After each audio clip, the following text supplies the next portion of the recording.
Hello everybody and welcome. In this video I'm going to show you how to pair your headphones Baseus Bowie H1 with your MacBook.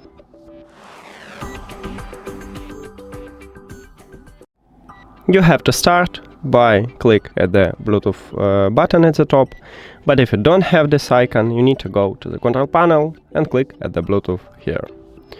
Then go to the settings.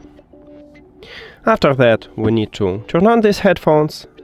So to do this, at your right ear cup we have power button between volume control buttons.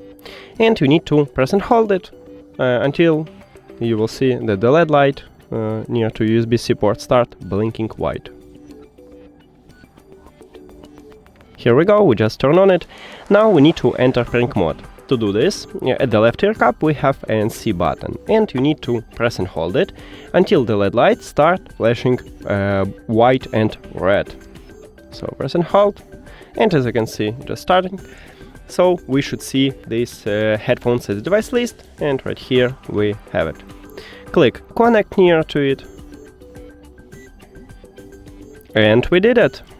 Thank you for watching this video. If you found it helpful, please consider subscribing to the channel and leave the like on the video. See you later!